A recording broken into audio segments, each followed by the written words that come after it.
Hey everyone, Shadowwraith back again, this time with a Expunged Labyrinth solo flawless sub 10 minute triumph guide. We're going to be running Middle Tree Striker, Code of the Missile for a missile skip. We're running Night Watch, Truth Teller with blinding grenades, Falling Guillotine, and then here's a quick look at the artifact. And then we've got Sword Ammo Finder, Protective Light, Charge Harvester, Shield Break Charge, and Breach and Clear. We're running this with no exotics because honestly this mission is not very hard. If you want to run exotics, run whatever you want. Lament is a really good option for a sword. But honestly, this mission is nothing compared to like Presage or Harbinger. If you want a super quick guide that's like 4 minutes, you could check out Esoteric. He does it in about 4 minutes using the Lion Rampant Sword Flying technique. I intentionally am trying to make it harder by not using any of those things. So I'm also not using any of the like little hacker go through the wall things that you can buy from the SPLICER server. This is just running through the mission as if I hadn't spent any of that decrypted data. And then here, if you pause for a second and then use your strafe lift to get through here, you can go just fast enough to get through all three at the same time. Drop off the edge, go into the light tunnel, duck into the alcove, and then boost jump up this ramp. Cut to the left, do a U-turn, boost jump up this ramp. If you go fast enough, you don't even have to worry about this yellow thing that launches after you because you can stay ahead of it.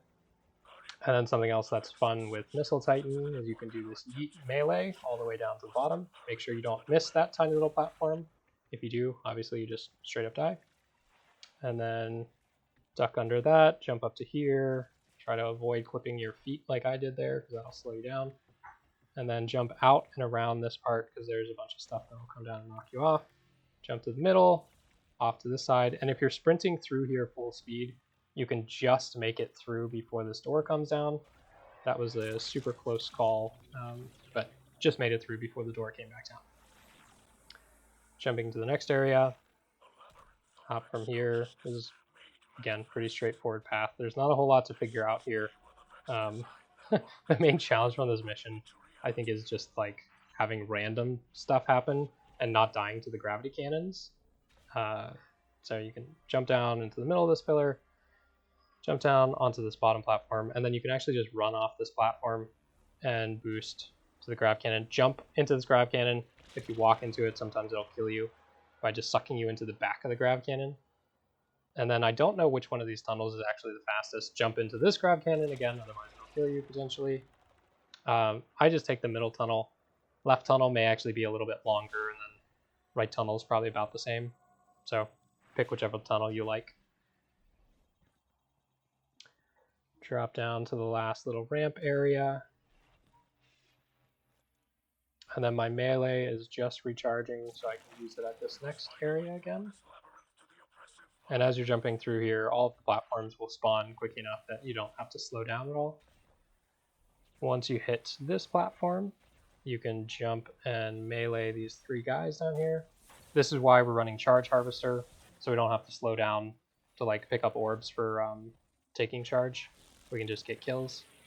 And then for this area, we're going to jump up, jump onto this little diving board thing, and then break the crystal. You can kill that from the platform if you want to. I'm, again, going for speed, so I just kind of jumped and shot at the same time. And jump down.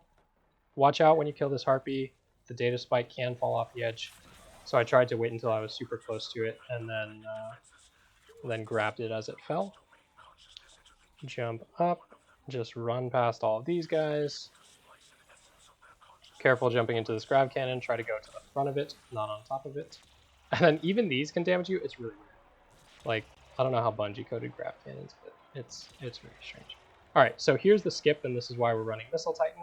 You could probably do this on Top Tree, Dawnblade, Warlock as well with that super. So you're going to jump, sword, jump, sword, jump, sword, and then use Missile Titan.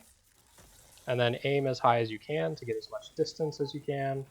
And then when it finishes, jump to slow your momentum, sword, and then jump and sword, and there you go.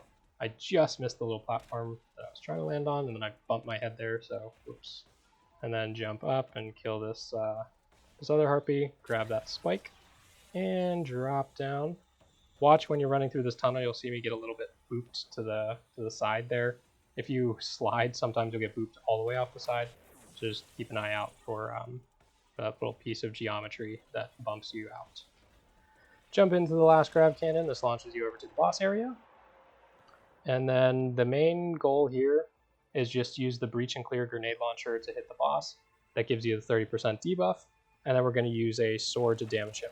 Again, if you want to use exotics, you can use like the Lament. That's probably the ideal sword for this. But you can hit him 2 light attacks into a heavy, and he's already at damage gate. And then wait for the ads to spawn. I completely missed everything with that grenade, so that was a terrible shot. Kill one of the harpies, grab the spike, and then I generally go for this one because you have a little bit more cover from those blocks, so the boss can't shoot you quite as much. And then as long as you keep moving, you don't really have to worry about the snipers too much. They'll occasionally hit you, but as long as you're running like sniper resist, you should be fine.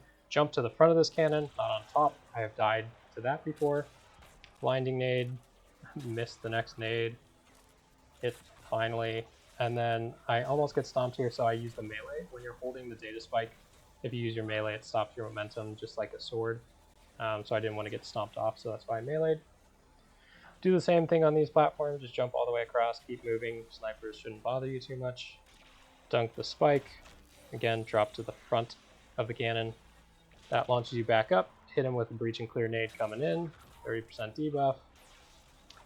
Get the sword out, do some damage, refresh the debuff. I'm trying to avoid standing in these arc pools. And this guy actually almost blows me up. I have protective light on, so I could have probably survived if I had just kept hitting him. But I wanted to give it a second, refresh the debuff, and make sure I didn't like die to that little Vex pool on the ground. But there we go. Boss dead. 6 minutes, 30 seconds. Not a very difficult mission. It's a fun challenge, I guess, if you're new to solo flawlesses. Highly recommend trying it on this one. Hopefully you enjoyed the content. If you did, would really appreciate the like and the subscribe. Thanks for watching, and catch you all next time.